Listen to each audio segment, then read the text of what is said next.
오늘은 세례를 받고 기도하실 때라고 하는 제목으로 하나님의 말씀을 나누도록 하겠습니다. 세례 요한이 회개하라 천국이 가까웠느니라 이 말씀을 선포하자 사람들은 어디선가 구름같이 몰려와서 세례를 받는 것이었습니다. 원래 세례 요한이 이 말씀을 외쳤던 장소는 사람들이 없는 광야요 사막이었습니다. 황량한 광야에서 아무도 없는 곳에서 회개하라 천국이 가까웠느니라 이 말씀을 선포하자 수많은 사람들이 구름같이 몰려와서 자기의 죄를 전부 다 고백을 하면서 세례를 받았다는 것입니다. 우리는 두 가지 차원에서 이 기도가 열려야만 됩니다. 기도가 쉽게 열리는 것이 아니고 먼저 하나님 앞에 감사하는 마음이 있어야만이 기도가 열리게 됩니다. 감사하는 마음. 우리가 우리의 주어진 상황, 여건, 내 성품, 내 삶, 내 모습 이런 것들을 다 뒤돌아보게 되면은 하나님 앞에 얼마나 감사한지 몰라요. 바로 그때에 기도가 터지게 되는 것입니다. 언제 기도가 터지느냐 꼭 기억해야 되는데 하나님 앞에 감사의 영광을 올려드렸을 때 또 언제 기도가 터지게 됩니까? 바로 오늘 본문에 나와 있는 대로 회개하라 하나님 앞에 회개했을 때에 기도가 터져 나오게 되는 것입니다. 여러분 회개라는 것이 무엇입니까? 내가 지은 모든 죄, 내가 지금까지 범해왔던 모든 죄, 원죄, 자범죄 할 것 없이 모든 죄를 낱낱이 구하는 것을 가리켜서 회개라고 이야기를 하는 것입니다. 그래서 사람들은 회개하라 이 말을 듣자 감동을 받기 시작을 했던 것입니다. 감사하라 이 말을 들으면 감동을 받습니다. 회개하라 이 말을 듣게 되면 영혼이 죽어 있었던 영혼도 다시 살아나게 된다고 하는 사실입니다. 그래서 사람들은 이 말을 듣고는 이 강력한 세례 요한의 메시지를 듣고는 그 자리에서 자신들의 죄를 전부 다 고백을 하면서 세례를 받았습니다. 바로 그때 하나님의 아들이신 예수님께서도 세례 요한에게 나와서 세례를 받으시며 기도를 드리셨습니다.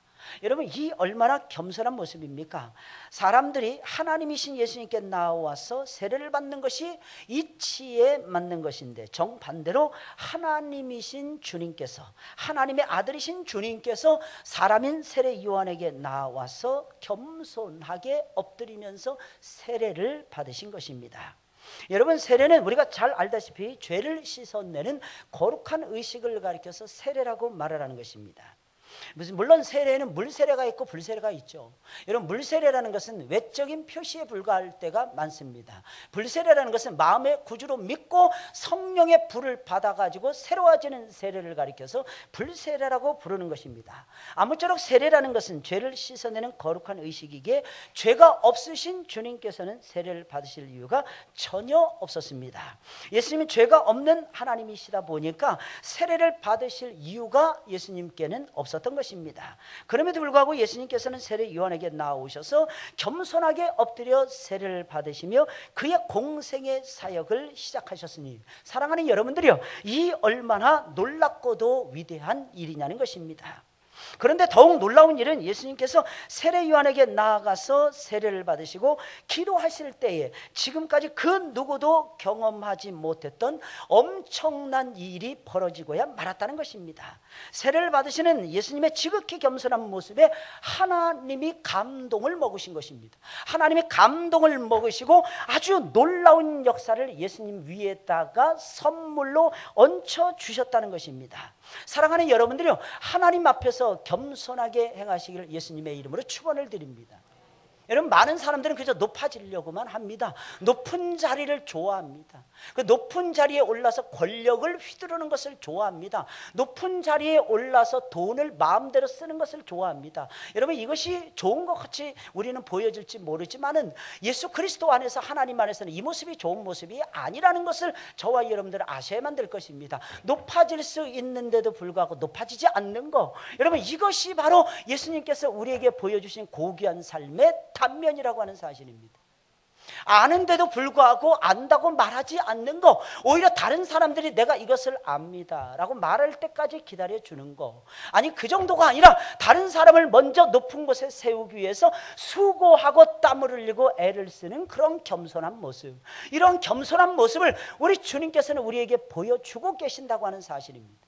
여러분, 이것이 바로 하나님 보시기에는 가장 영광스럽고 아름다운 모습인 것입니다. 여러분, 왜 그런 줄 아십니까? 그렇게 겸손하게 저와 여러분들이 살아가다 보면은 하나님께서 우리를 높여주시는 것입니다. 하나님께서 우리를 아름답게 해주시는 것입니다. 궁극적으로는 하나님께서는 저와 여러분들을 영화롭게 해주신다고 하는 사실입니다. 사랑하는 여러분들, 믿으시길 예수님의 이름으로 축원을 드립니다. 기독교의 최고의 덕목이 무엇입니까? 우리 잘 알고 있잖아요. 겸손함이 아닐까요? 예수님 말씀하셨잖아요. 나는 마음이 온유하고 겸손하니. 예수님 마음을 단면적으로 두 가지가 상징해주고 있었는데, 그것은 바로 하나는 온유함이고 하나는 겸손함이었다고 하는 사실입니다. 온유함이라는 것이 무엇입니까? 여러분, 야생마를 길들일 때 온유함이라는 말을 사용한다고 말씀을 드렸습니다. 하나님께서 우리를 말씀으로 길들여 주시는 거예요. 무슨 사람으로? 하나님의 사람으로 길들여 주시는 거, 이것을 가리켜서 온유하다고 말을 하는 것입니다. 예수님 늘 그러잖아요. 나의 아버지, 내 아버지, 뭐 조금이라도 했다면 내 아버지 감사합니다. 5,000명 넘게 모였어요. 근데 달랑 먹을 것이라고 5병 2어밖에 없었습니다. 그런데 예수님은 하늘을 우러 축사하십니다. 축사하셨다, 이것이 무엇입니까? 하나님을 향해서 감사하셨다, 이런 뜻입니다. 여러분, 먹을 사람이 5,000명 이상이에요. 남자만, 여자까지 합치고 아이들까지 합치면 2만 명 이상의 사람이 들판에서 두 눈 시퍼렇게 뜨고 예수님의 손에서 먹을 것이 떨어지기를 기다리고 있었다는 것입니다. 그런데 예수님께서는 달랑 5병 2어, 물고기 2마리와 보리떡 5개밖에 없었습니다. 게다가 이 물고기 2마리라는 큰 생선을 얘기하는 것이 아니라 손가락 가늘기 정도의 아주 작은 생선을 의미하더라는 것입니다. 게다가 떡도 밀떡도 아니고 보리떡이었어요. 옛날에 밀떡이 있고 밀빵이 있었고 보리빵이 있었습니다. 보리빵은 잘 먹지도 않았더라는 것입니다. 그 보리떡으로 만든 보리빵 5조각이었어요. 한 아이의 점심 도시락밖에 되지 않는 지극히 작은 분량이었습니다. 그런데 예수님께서는 하나님 아버지 감사합니다. 그냥 예수님은 낮아지시는 거예요. 하나님 앞에 감사를 올려드리는 것입니다. 많이 있어야 감사해야 됩니까? 우리 높은 지위에 올라가야 감사합니까? 많이 배워야 감사합니까? 누군가가 나를 인정해줘야 감사합니까? 누군가가 나를 존경의 눈초리, 사랑의 눈초리로 쳐다보았을 때 감사가 터져 나와야 되는 것입니까? 예수님은 안 그러셨더라는 것입니다. 예수님이 지극히 작은 거 하나만 주어도 하나님 앞에 감사했어요. 아마 예수님은 눈물로 감사했을 것입니다. 그러니까 하늘이 감동을 받죠. 그러니까 하나님이 감동을 받으시죠. 그러니까 하나님 아버지께서 기뻐하시는 거죠. 여러분, 하나님의 역사는 숫자하고 전혀 상관이 없습니다. 숫자를 초월합니다. 숫자는 숫자에 불과하다는 사실을 저와 여러분들이 아셔야만 될 것입니다. 하나님이 힘 주시면요 80이 넘어도 쓰임받게 되어 있는 것이고, 하나님이 힘 빼버리면요 20대라 할지라도 하나님이 하나님의 손에 붙들려서 쓰임받지 못한다는 것을 우리는 아셔야만 될 것입니다. 그래서 모름지기 성도는 뭐 해야 되냐? 온유해야 되는 것입니다. 모름지기 성도는요 하나님 말씀에 길들여져 있어야 되는 것입니다. 예수님 늘 감사, 이 감사가 춤을 추고 계셨어요. 입만 벌렸다면 감사했습니다. Father, Father, Father, 아바 Father 계속 부르면서 아버지 감사합니다, 감사합니다. 이게 예수님의 삶의 동력이었어요. 이게 예수님의 삶의 에너지였습니다. 이것이 예수님의 삶의 놀라운 파워여 지혜였다고 하는 사실입니다. 그 예수님은 낮아지시는 거였어요. 한없이 무릎을 꿇으시는 거예요. 저 높은 보좌를 포기하시고 사람의 몸을 입고 이 땅에 내려오셨습니다. 우리와 똑같은 모습으로 살아가셨습니다. 율법 아래 복종하셨습니다. 우리는 보통 그러죠. 내가 누군데 왜 나를 안 알아줄까? 내가 누구기냐? 하나님 앞에서는 우리는 영락 없는 죄인들이 아닙니까? 내놓을 것이 아무것도 없어요. 그래서 우리는 몸 밖에 드릴 것이 없습니다. 우리는 하나님 앞에 이 몸뚱아리, 이 죄악의 몸뚱아리 외에는 하나님 앞에 자신 있게 바쳐서 드릴 수 있는 것이 아무것도 없는 죄인들이라고 하는 사실입니다. 그런데도 하나님이 우리를 사랑해 주시잖아요. 그런데도 하나님께서 여러분들 인정해 주시잖아요. 여러분들을 오라고 하시잖아요. 오라, 오라, 오라. 여호와의 산에 올라오라. 내 도를 너희에게 가르쳐 주겠노라. 내 삶의 모습을 너희에게 뿌려 주겠노라. 사랑하는 여러분들, 믿으시길 예수님의 이름으로 축원을 드립니다. 바로 이 모습이 예수님의 모습이었다는 것입니다. 어거스틴의 말대로 기독교의 최고의 덕목, 첫째도 겸손이에요. 하나님의 은혜를 만끽하시길 원하십니까? 제발 겸손해지시길 예수님의 이름으로 축원을 드립니다. 지난 5일 동안도 작밤 기도회를 가졌습니다. 깜짝 놀라운 것은요, 이분이 꼭 기도가 필요하신 분인데 이런 분들은 안 와. 너무 신기한 것 같아. 저분은 저 정도면 기도했는데 됐어, 이렇게 생각하시는 분들은 나오시는 거야. 할렐루야, 할렐루야. 이 일을 도대체 어쩌란 말이야 도대체. 우리 성도들, 저는 한 반도, 한 3분의 2도 못 나올 것이다 이렇게 생각했는데 3분의 1은 나오더라고요. 3분의 1도 못 나올 줄 알았어요. 요즘에 뭐가 부족한 게 뭐 있습니까? 눈을 들어서 저를 보시기 바랍니다. 찬양들. 권사님 뭐 부족한 거 있으십니까? 없으시죠? 왜 권사님 뭐 부족한 거 있으십니까? 그 정도 이쁘시고, 그 정도 얼굴 되시고, 그 정도 사시면은 만족하고 감사할 것이 너무 많죠. 그래서 그런지 배는 자꾸 불러오고 등은 뜨끈뜨끈해서 그런지 자꾸 기도를 잃어버려요. 기도를. 하늘의 별을 따오는 능력이 있어도 근신하여 깨어있지 못하면 우리 인생 금방 무너져 내립니다. 로마는 하루아침에 안 이루어졌어요. 근데 로마는 하루아침에 망합니다. 우리나라 고구려 백제 신라, 고려, 고조선, 그리고 태조 이성계가 세운 이씨조선, 대한제국 세워지기는 굉장히 힘들었습니다. 많은 사람들이 눈물이 쏟아졌어요. 많은 사람이 땀방울이 쏟아졌습니다. 많은 사람이 연구가 필요했습니다. 많은 사람이 희생이 필요했습니다. 많은 사람들의 헌신이 필요했습니다. 망할 때는 한순간이었어요. 이걸 막을 수 있는 길, 딱 한 가지 길밖에 없어요. 그것은 바로 기도. 무릎 꿇고 기도하는 일이에요.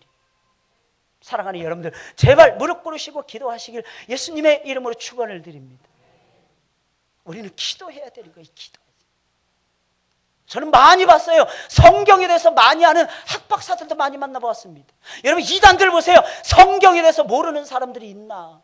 여러분들처럼 순진한 사람들이나 성경에 대해서 모르지. 그 사람들은 성경 보면서 맨날 그러한가 베레아 사람들이야. 맨날 상고합니다. 맨날 신사적으로 대합니다. 그러니까 성경에 대해서 모르는 것이 없습니다. 그런데 이단에 빠지더라는 것입니다. 이유가 무엇입니까? 교만해서 그런 거예요. 겸손하지 못해서 그런 것입니다. 겸손하지 못하면 이단에 빠질 수 있어요. 겸손하지 못하면 교만해질 수 있습니다. 겸손하지 못하면 무릎 꿇지 못하면 겸손해질 수 없고 말입니다. 우리 삶의 동력 어디에서 나올까요? 기도에서 나오는 거예요. 기도에서. 깜짝 놀랐어요. 우리 성도들, 나는 5월달이 6월절이라고 생각했어요. 이번에 경험을 했습니다. 이번이 6월절이더라고. 가을의 열매를 하나님이 많이 주실 것입니다. 저는 기대하고 있어요. 기대하고 있어요. 뭐 때문에 기대하는 것입니까? 기도를 했기 때문이라는 거예요. 기도를 했기 때문에. 깜짝 놀랐어요. 1시간 30분 동안 계속 막 기도하고 찬송하는데 열광의 도가니였어요. 부흥의 도가니였습니다. 성령의 임재, 성령의 나타남, 성령의 데몬스트레이션, 성령의 리빌레이션, 성령의 역사하심, 이런 것들이 그냥 계속 꽉 차게 나타나는 것이었습니다. 근데 이게 하나님의 역사가 아니고 무엇이겠습니까? 배부른데 등 따스운데 누가 기도하겠느냐는 것입니다. 그런데 우리는 기도하지 않으면 못 산다는 것을 아셔야 돼요. 내 자녀가 대학을 들어가기를 원하십니까? 진정 원하십니까? 그 새끼를 위해서 부모로서 해줄 수 있는 것이 무엇이 있습니까? 대신 시험 봐주시겠습니까? 아니 머리를 빌려주시겠습니까? 아니면 학원비만 잔뜩 대주시겠습니까? 오해하지 마세요. 그런 거 아무리 대줘도 하나님이 위해서 역사해 주시지 않으면 그 자녀 열리지 않습니다. 장담해요. 장담해요. 다 부족해요. 다 부족합니다. 그런데도 불구하고 하나님 앞에 무릎을 꿇잖아요. 부모가 눈물로써 그 아이의 영혼을 붙들고 씨름하잖아요. 그 아이는 반드시 열리고 풀리는 기적을 체험할 것입니다. 확신해요. 확신해요. 하나님 앞에 제발 겸손해지시기를 바랍니다.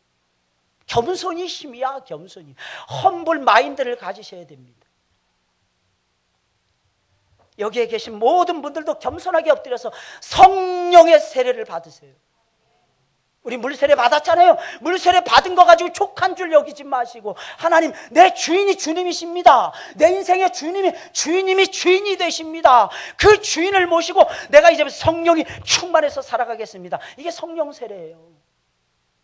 성령의 불세례를 받지 않고서는, 성령의 기름 부으심을 받지 않고서는 저와 여러분들 한 걸음도 앞으로 전진해 갈 수가 없습니다. 근데 놀라운 사실은 우리가 성령의 기름 부음을 받고 우리가 엎드려서 기도를 드리게 되잖아요.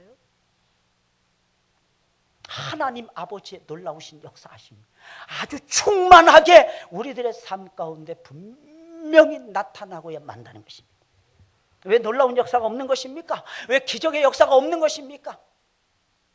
지금은 초대교회가 아니기 때문에, 지금 우리 대한민국에 복음이 들어오던 130년 전의 역사가 아니기 때문에 그렇게 생각하십니까? 거의 50년 주기로 100년 주기로 부흥의 역사가 일어나는데, 우리나라 원산에서 처음에 부흥의 불꽃이, 기도의 불꽃이 타오른 게 1905년이었습니다. 화이트 여사라고 하는 백인 선교사의 신앙 고백. 자기가 한국 사람들 꾀죄죄하고 더럽고 추저분하고, 요즘에는 제일 깨끗하지. 외국 사람들이 한국에 오면 한국의 빌딩 숲을 바라보면서 제일 먼저 놀래고, 한국 사람들의 마스크를 보고 놀란답니다. 이 마스크가 노블해서, 너무 귀족적이라서, 너무 깔끔하고 너무 깨끗해서 60여 년 전만 해도 더러운, 미안합니다, 이런 표현 써요. 더러운 거지 같은 그런 모습밖에 못 보여줍니다. 그래서 화이트 여사가 원산에서 복음을 증거하다가 한국 사람들의 모습을 보고 너무 처절하게 절망감을 느꼈게 됩니다. 이 민족이, 이 나라가 무슨 소망이 있겠습니까? 아무 소망도 발견해보지 못했어요. 그래서 한국 사람들을 업신여겼답니다. 몇 년 동안 사역을 하면서도 진실되게 복음을 증거해 본 적이 없었다. 이유가 무엇입니까? 소망이 안 느껴집니다. 자신이 그래서 조선 민족을 업신여겼던 것, 조선이라고 하는 나라에 희망을 걸지 않았던 것, 한국 사람들 앞에 자기의 죄를 고하면서 회개하기 시작했습니다. 그게 원산에서 일어났던 선교사 기도 모임이었습니다. 근데 100년이 지나갔는데 한국에는 복음의 역사, 부흥의 역사가 안 일어났어요. 어게인 부흥, 어게인 리바이벌 열심히 외쳐댔습니다. 제일 복음화가 안 된 대도시가 어딘가? 부산을 찍었습니다. 부산을 타켓으로 하고 1907년부터 열심히 모이고 열심히 기도하고 열심히 회개하고 열심히 찬송했습니다. 그런데 100년 전에 나타났던 성령의 바람같이 불같은 역사, 일어났던 역사는 안 일어나는 것이었습니다. 사랑하는 여러분들, 그 이유가 무엇일까요? 저는요, 겸손하지 못해서 그런다고 생각합니다. 저는요, 기도의 맛을 몰라서 그런다고 생각합니다. 우리가 겸손하게 엎드리면 성령께서 오십니다. 하나님께서 우리 가운데 찾아오십니다. 환경 탓하지 마시고, 사람 탓하지 마시고, 시대를 욕하지 마시고, 나를 욕하세요. 부족한 나를 하나님 앞에 내려놓으세요. 하나님, 내가 죄인입니다. 하나님, 나를 용서해 주시옵소서. 나 때문에 하나님의 역사가 방해가 됩니다. 하나님, 내가 교만합니다. 하나님, 내가 되지 못한데도 된 줄로 알았습니다. 내가 알지 못한데도 내가 아는 것으로 착각을 했습니다. 오해를 했습니다. 내가 기름 번들하고 바르고 좋은 줄 알았습니다. 하나님 아버지, 기도할 때도 우아하게 기도가 어디 있습니까? 급한데.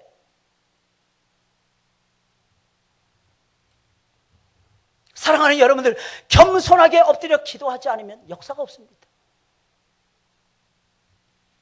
예수님처럼 나와서, 사람 앞에 나와서, 예수님 하나님이셨습니다. 그 앞에 무릎을 꿇으시고 세례를 받으시고, 이때 당시엔 침례였습니다. 침례 요한, 세례 요한에게 세례를 받으시면서 예수님이 물속으로 가라앉았다가 세례 요한이 떠주었을 때 예수님이 올라오시면서 예수님이 첫 번째 하신 행동은 기도하시는 것이었습니다.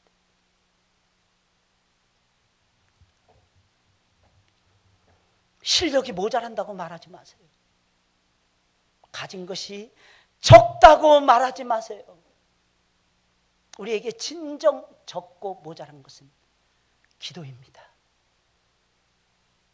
기도가 차면 역사가 일어나는 거예요. 기도가 차면 영혼을 구원할 수 있는 거예요. 기도가 차면 세상을 향해서 맨날 방어만 하고 디펜스만 하는 것이 아니라 세상을 향해서 공격을 하게 됩니다.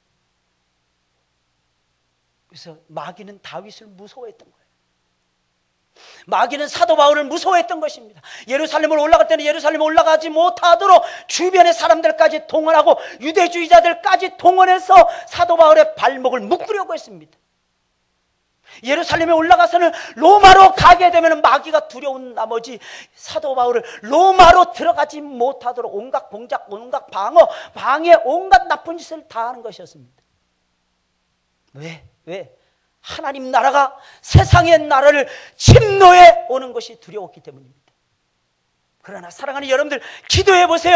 침노에 들어갈 수 있습니다. 천국은 침노하는 자의 것입니다. 침노하세요. 공격을 하세요. 최선의 공격은 최선의 방어가 아닐까요?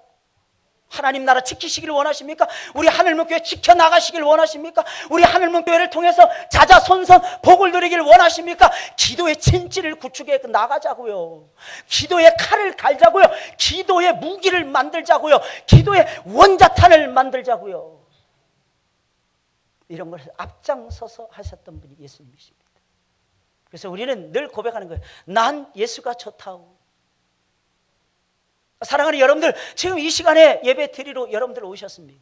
뭐 때문에 오셨습니까? 혹시 주일 성수 안 하면 하나님이 여러분들에게 천벌을 내리실까 봐 두려워서 안 오셨습니까? 두려워서 이 자리에 오셨습니까? 아니면 주일날 빛과 번쩍하게 예배를 안 드리면 우리 자식들이 잘못될까 봐 예배를 드리러 나오셨습니까? 아니죠. 하나님이 나를 끔찍이도 아끼고 사랑하시니 우리는 그 사랑에 보답하고 그 사랑을 우리도 표현하고 싶어서 나온 것입니다. 할렐루야. 그 사랑에 못 이겨서 나온 거예요. 그 사랑, 그 사랑.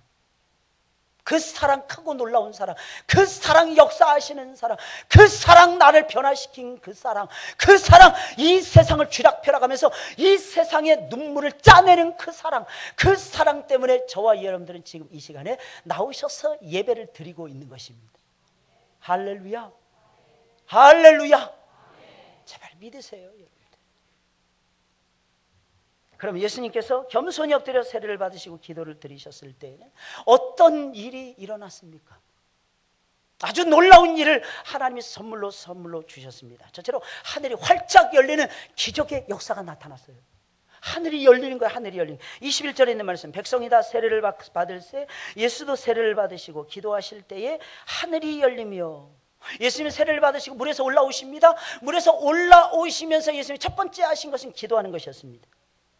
그렇다면 예수님께서는 사역을 시작하시기 전에 하나님 앞에 나아가서 겸손히 세례를 받으시며 기도를 드리셨던 것이며, 바로 그때 하늘이 열리는, 하늘이 그것도 활짝 열리는 놀라운 역사가 벌어졌던 것입니다. 물론 그 전까지만 해도 하늘은 열리고 닫히는 일이 반복되고 있었습니다. 말씀이 왕성하면 하늘이 열렸어요. 말씀이 쇠퇴하게 되면 하늘이 닫혔습니다. 은혜가 나타나면 하늘이 열렸습니다. 은혜가 사라지게 되면 하늘이 닫혀지곤 했습니다. 이 은혜라는 것이 무엇입니까? 기도였어요. 엘리야는 엎드려서 기도하니까 하늘이 닫혀지잖아요. 엘리야가 다시 머리 숙여서 기도하니까 하늘이 열려지고야 말았다는 것입니다. 그러니까 말씀과 기도가 왕성해지면 하늘이 열리는 거예요.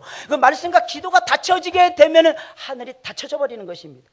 그러나 주님이 겸손하게 엎드려 세례를 받으시며 그래서 기도를 드리자 하늘은 완전히 열리고야 말았던 것입니다. 지금까지 열려 있어요, 하늘은. 할렐루야. 보셨습니까? 열린 하늘? 너무 뻥 뚫려져 있어가지고 안 보이시죠? 하늘이 열려 있다니까. 하늘이 열려 있어요. 그 열린 천국문으로 저와 여러분들이 지금 들어가고 있는 것입니다. 할렐루야. 너무 좋은 거죠. 하나님 앞에 나아가서 겸손하게 엎드려 세례를 받고 기도를 드리면 하늘은 활짝 열립니다. 사람들은 그렇게 많이 실패를 하고도 아직도 정신을 차리지 못하고 하나님 앞에 나아가서 겸손히 엎드리지 못하고 있습니다. 사랑하는 여러분들, 그 이유가 무엇입니까? 아직도 그 마음에 자존심이 남아있기 때문입니다. 여러분, 세례라는 건 뭐예요? 내가 죽는 거예요. 근데 이 옛사람이, 나는 죽었는데 다시 일어나 보니까 옛사람의 기질은 여전히 남아있는 거야. 옛사람의 못된 습관은 여전히 남아있는 것입니다. 그것이 자존심으로 나타나는 것입니다. 여러분, 의사 앞에 누워있는 환자에게 자존심이 어디 있습니까? 특히 여자분들 의사가 옷들을 벗으세요. 네, 자세히 살펴보겠습니다. 잠깐만요. 저기 선생님, 제가 창피해서 저 못 벗겠습니다. 그렇게 하시기 바랍니다. 그렇게 하는 사람이 누가 있겠습니까? 벗으라면 벗는 거야. 왜? 의사 선생님 앞이니까. 그래 정확하게 진단을 하고 고쳐줄 것이 아니겠습니까? 치료를 해줄 것이 아니겠습니까? 의사 앞에서는요, 병원에 입원했을 때는요, 그냥 환자이지. 목사, 집사, 장로, 이 타이틀 전부 다 없어지는 거예요. 그냥 환자. 따라서 하겠습니다. 하나님 앞에 환자로 서자. 여러분들 병자로 서셔야 돼요. 환자로 서셔야 돼요. 자존심이 어디서 자존심. 그냥 다 내려놓는 거예요. 내 연약함, 내 무지함, 내 모자람, 내 부족함, 하나님 앞에 다 내려놓는 것입니다. 내려놓는 거예요. 아주 중요한 전화를 받으시고 계셔서.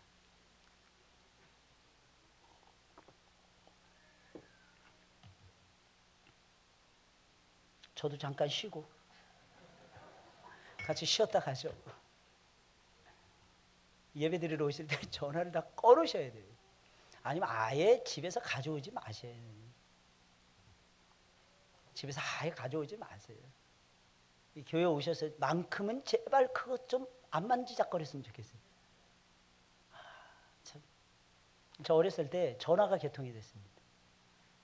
그 전화만 개통이 돼도 그렇게 좋은 거예요. 그래 스마트폰 이런 거 개통이 되면 얼마나 좋겠습니까? 할렐루야. 근데 그거 켜놓으시면은 여러분들의 영혼이 망가집니다. 애들만 그러는 게 아니에요. 애들만. 어른들도 다 똑같은 거예요. 어른들도. 기계하고 가까워지고 세상하고 가까워지면 하나님하고 멀어지는 거예요. 자동이에요. 자동. 목사님 뭐 그렇게까지. 저는 컨트롤할 수 있습니다. 컨트롤을. 저희가 하나님이야? 컨트롤하게? 사람은요, 그 누구도 그런 거 컨트롤 못합니다. 그래서 악은 모양이라도 버리라 그런 거예요. 악을 가까이서 컨트롤할 수 있는 사람 아무도 없습니다. 목사 이게 무슨 악입니까? 하나님 앞에 예배 방해하고 이런 거 전부 다 악이야. 이런 거 명심하셔야 돼. 내 영혼이 성장할 수 있는데 성장하지 못했어. 그거 악입니다. 여러분들, 악이 다른 것이 아니에요. 중성의 모습을 하고 있지만 그것이 나를 누르고 그것이 내 영혼을 뺏어가면 그것이 악이 된다는 것입니다. 다 내려놓으시고 겸손하게 엎드려서 부르짖으세요.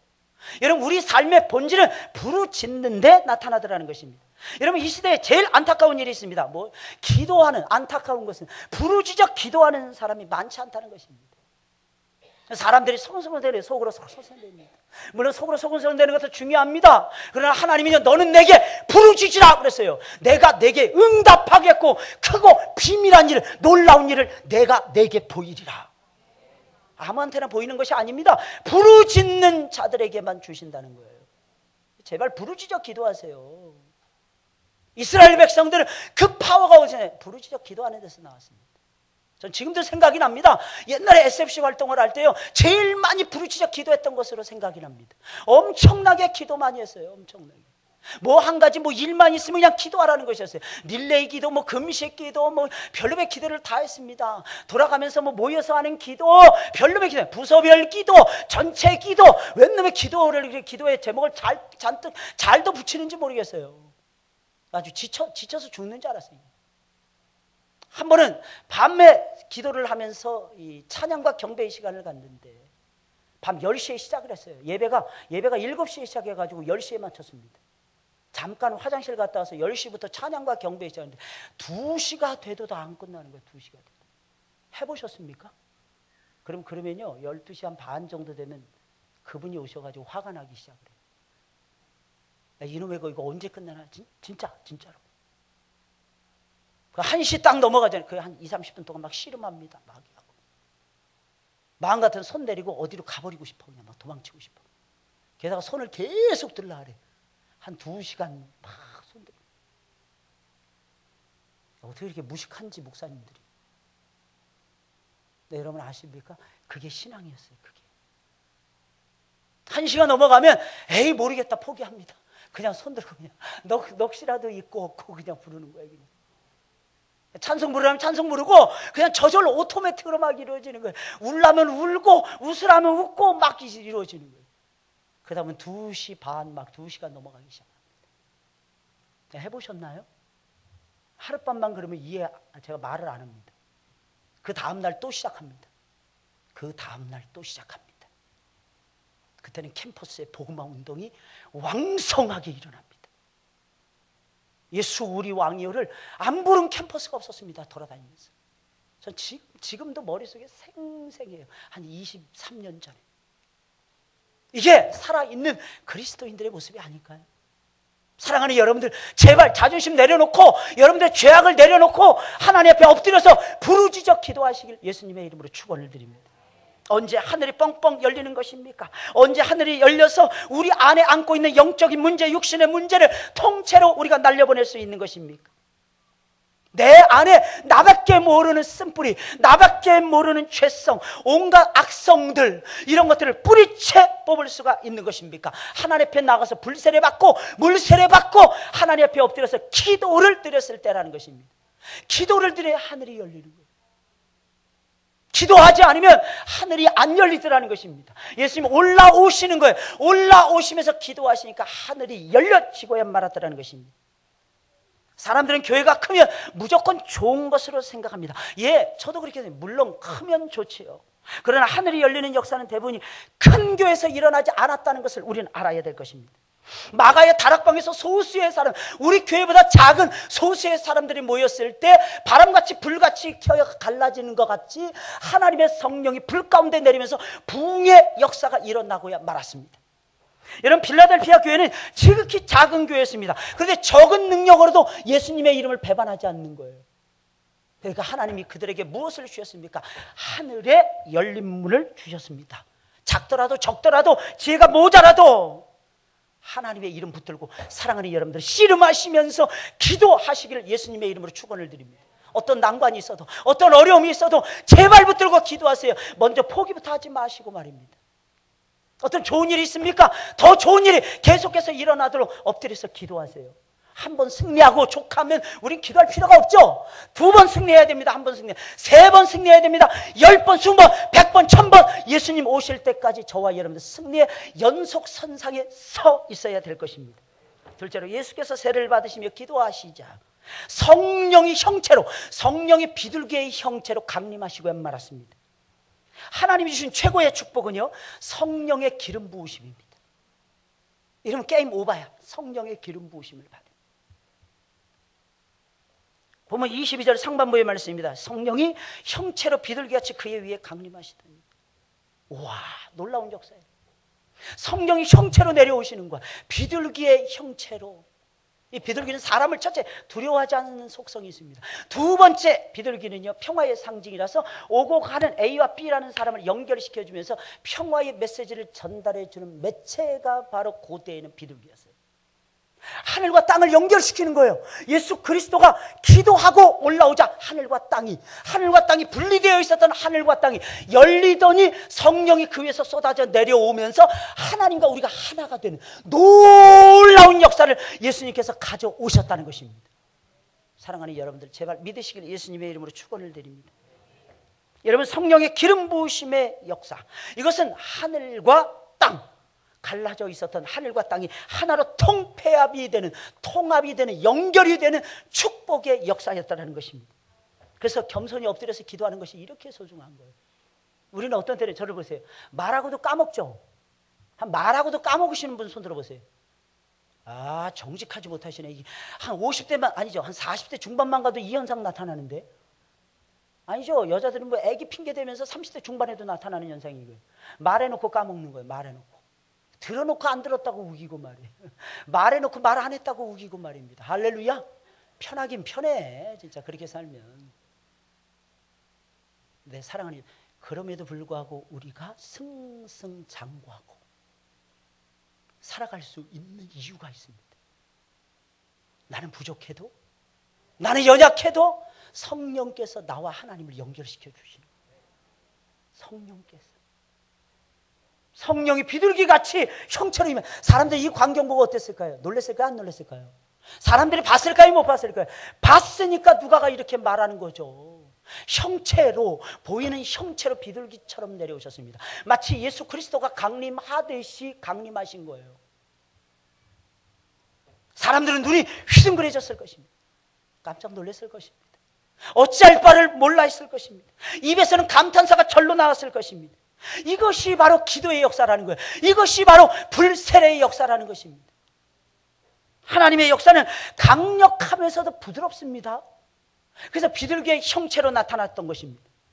그러면서 우리 가운데 영원히 머물러 계십니다. 사랑하는 여러분들이요, 힘들고 외로운 인생을 살고 계십니까? 하나님 앞에 나오셔서 겸손히 엎드리세요. 그러면 성령께서 비둘기같이 내려오셔서 가장 좋은 친구가 되어 주실 것입니다. 어떤 도움이 필요하십니까? 그런데 도와줄 수 있는 사람이 주변에 없으십니까? 겸손히 엎드려 기도하세요. 성령께서 분명히 도와주실 것입니다. 이유가 무엇이죠? 성령께서는 에너지의 본체가 되시기 때문입니다. 여러분, 이 자리에 나오셨어요. 누구의 힘으로 나오신 것입니까? 따라서 하겠습니다. 목사님, 제가 의지하면 한가락 하거든요.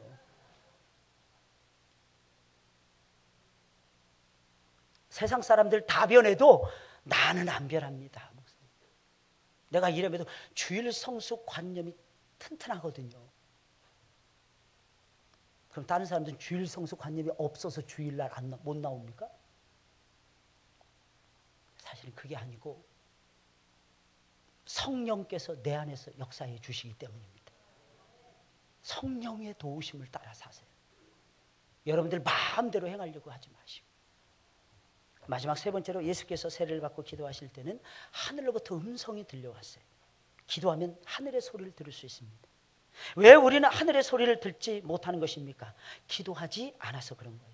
하나님과 대화를 하지 않는데 어찌 하늘의 음성을 들을 수가 있겠습니까? 예수님께서는 세례를 받고 기도하시며 하나님과 깊은 대화를 나누셨기에 하늘의 음성을 들을 수가 있었던 것입니다. 오늘 22절 후반부에 있는 말씀입니다. 우리 다 같이 한번 읽어볼까요? 하늘로서 시작.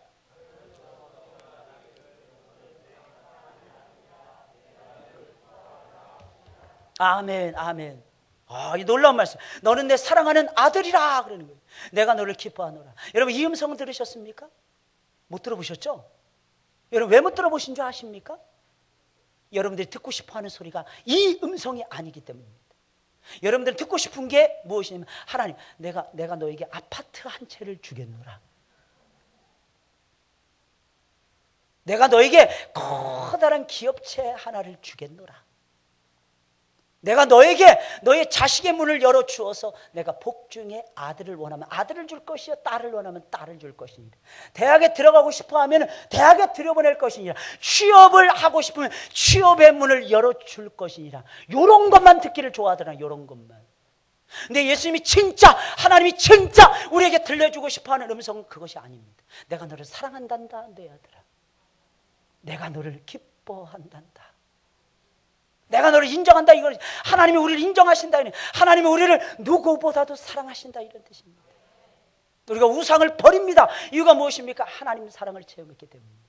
우리가 간음을 행하지 않습니다. 이유가 무엇입니까? 하나님이 부어주시는 즐거움이 크다는 것을 알기 때문입니다.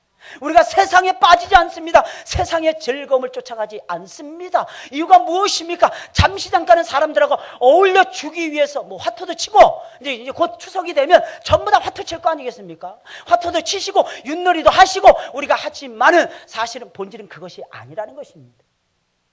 본질은 그것이 아니고 내 주 예수 그리스도를 만나서 그분이 나에게 주어주신 그 즐거움을 누리고 살겠습니다 하는 것이 우리가 추구해야 될 본질적인 삶의 원리라는 것입니다. 할렐루야. 할렐루야. 이 음성을 들으세요. 저는요 지금도 이 음성을 이렇게 말씀 보다가 들으면요 그렇게 감동적일 수가 없습니다. 제가 사는 이유고 제가 사는 목적이고 제가 사는 능력이에요. 저는 이 음성을 거의 날마다 듣습니다. 이 음성을 예수 믿고 한 5년 차 돼서부터 듣기 시작했어요. 사실은 제대로 성경을 통해서. 물론 그 전에는 하나님께서 제 마음에다 직접 넣어주셨는데 처음 예수 믿고 한 1년 동안 이 음성을 매주마다 한 차례 두 차례씩 하나님 계속해서 부어주시더라고요. 광채야 내가 너를 사랑한단다. 저는 깜짝 놀랐어요. 그거 어떻게 말로 너무 큰 충격이라서 광채야 내가 너를 너무너무 사랑한단다. 그런데 제가 결심을 하거든요. 주일날 예배 딱 드리고 저녁 예배까지 드리고 집에 올라가면서 결심합니다. 무슨 결심할까요? 다음 주부터는 고2, 고3이니까 공부해야 되니까 교회 안 나오겠다 결심을 하는. 그럼 딱 집에 올라가기 다다르기 100m 전에 이 말씀이 들려오는 거예요. 광채야 내가 너를 사랑하는데 네가 어디로 가려고 하느냐. 뭐 끌리는 거예요. 그 음성에 끌리는 거예요. 그때 결심, 하나님 성적이고 뭐고 가네. 일단 하나님부터 만나야 되겠습니다. 여러분 어떠십니까? 하나님의 이 음성을 듣고 계십니까? 이 음성을 들어야 힘이 생깁니다. 이 음성을 들어야 세상을 이깁니다. 이 음성을 들어야 세상의 욕심을 버릴 수가 있는 것입니다. 이 음성을 들어야 바른 예배를 드릴 수가 있는 것입니다. 바른 신앙을 추구해갈 수 있는 것이고 바른 말씀을 믿을 수가 있는 것이고 바른 말씀을 따라서 바른 역사를 만들어갈 수가 있게 되는 것입니다. 하나님이 여러분들을 사랑하신다는 그 음성을 들으시길 예수님의 이름으로 축원을 드립니다. 우리는 내가 듣고 싶어하는 음성만 들으려고 합니다. 그러니까 하나님의 음성을 못 듣는 거죠. 하나님의 음성에 마음의 문을 열고 귀를 기울이시길 예수님의 이름으로 축원을 드립니다. 지금 내가 잘 살고 있느냐 못 살고 있느냐 알 수 있는 시금석이 있습니다. 그것이 무엇입니까? 하나님의 음성이 내게 들려지느냐 들려지지 않느냐는 것입니다. 이 음성이 들려지면 누가 뭐라고 해도 누가 때려 죽여도 나는 잘 살고 있는 것입니다. 하루에도 몇 번씩 이 음성을 들어야 될 것입니다. 이 음성을 들을 때에 영혼이 살아나, 이 음성을 들을 때에 기적이 일어나, 이 음성을 들을 때에 지혜가 생겨, 이 음성을 들을 때에 여러분들의 자녀들이 살아난다는 것입니다. 누가 들을 때? 내가 들을 때. 사람들은 하나님 앞에 나와서 세례를 받고 기도하는 것을 대수롭지 않게 생각합니다. 그러나 그것은 하늘이 열리는 일이에요. 성령이 비둘기같이 쏟아지는 일입니다. 하나님의 음성이 들려지는 일입니다. 예수님이 세례를 받고 기도하실 때 이런 엄청난 역사가 일어났습니다. 특별히 너는 내 사랑하는 아들이라 내가 너를 기뻐하노라. 이 놀라운 음성이 들려지고 말았습니다. 주님께서는 세례를 받고 기도를 드리다가 하나님의 이처럼 놀라운 역사를 체험하셨던 것입니다. 그 놀라운 역사를 체험하면서 당신의 공생애를 시작하셨던 것입니다. 그렇게 시작된 사역이었기에 우리 주님께서는 하나님의 말씀을 이룰 수가 있었던 것이고 하나님의 뜻을 성취할 수가 있었던 것입니다. 오늘 보면 23절 이하의 말씀을 보게 되면 예수님의 족보가 거꾸로 올라가고 소개되고 있는 것을 볼 수가 있습니다. 이 족보가 특이한 것이 두 가지가 있습니다. 여인의 후손으로 예수님이 오셨다는 것과 또 하나는 유다의 후손으로 예수님이 오셨음을 알려주고 있다는 것입니다. 그렇다면 주님은 구약의 말씀을 이루시는 귀한 사역을 실제로 감당하시면서 메시아의 사역을 훌륭히 수행하셨음을 의미한다는 것입니다. 시작부터 말씀을 이루는 사건, 말씀을 이루는 사역, 이게 바로 예수님의 사역의 본질이었습니다. 사랑하는 여러분들, 두려우십니까? 안 될까 두려우십니까? 염려하지 마세요. 염려하지 마세요. 우리에게는 기도라는 무기가 있잖아요. 기도라는 무기. 집에서든 어디서든지 엎드려서 기도해 보세요. 저는 지금도 생각나요. 제가 처음 기도 체험한 거는 제 다리가 무릎이 부러져가지고 교회 가가지고 기도회 하다가 고침을 받았을 때였어요. 제 다리가 뻗정다리에서 구부러지지 않았어요. 성질이 급해가지고 물리치료 안 받고 제가 톱으로 썰어가지고 한 두 달 만인가 없애버렸어요. 그리고 걸어다녔더니 멀쩡하길래 그냥 사는 줄 알았는데 이게 구부러지지가 않는 것이었어요. 그때가 제 다리가 9월 13일 날 다쳤으니까 1982년도 9월 13일 날 다치고 교회를 나온 게 1983년도 4월 첫째 주인가 그랬습니다. 기도로 들어간 거는 한 달 후였으니까요. 6월 달. 거의 5월 달, 6월 달이니까 한 7개월, 8개월이 지난 다음이었어요. 다치고. 그런데 한 달도 못 돼서요. 무릎이 구부러져 있더라고. 이게 뻗정다리가 돼 있었는데 이게 구부러져 있더라고. 할렐루야. 남의 일이라고 별로 놀래지도 않죠. 뭐. 남의 일이라고. 저는 너무너무 깜짝 놀랐어요. 야, 이게 하나님의 역사인가 보다. 이게 구부러지질 않았으니까 이게 90도도 제대로 안 구부러졌습니다. 근데 하나님 고치시더라고요. 고치시더라고요. 고치시는 주님. 할렐루야. 여러분들의 인생 고쳐지기를 예수님의 이름으로 축원을 드립니다. 기도하세요. 기도하세요. 무릎을 꿇고 기도하세요. 한 번은 집에서 막 여름날이었는데 너무 배가 아픈 거예요. 떼굴떼굴 막 굴렀어요. 집에 아무도 없는 거예요. 근데 갑자기 하나님께서 야, 등을 쳐라 그러시더라고요. 그 진짜로 등을 쳤어요. 제가 이렇게 등을 몇 번 딱 치니까 배 아픈 게 사라지는 거예요. 제 손은 약손? 그런가요? 이 능력의 손 한번 만져보시겠습니까? 매주마다 여러분들 만지고 돌아가시는데 능력을 못 받으셨습니까? 하나님이 기도하면 들어주시고 역사해 주시는 거예요. 그냥 저는 순종했을 뿐인데 그냥 등 쳐라 그러니까 등을 쳤어요. 왜? 말씀이 하나님이 저에게 말씀하실 때가 있습니다. 제가 왜 저렇게 간절하게 울지? 누굴까요? 누구야? 우리 찬송 부르면서 우리 준비하신 예물 하나님 앞에 드리겠습니다.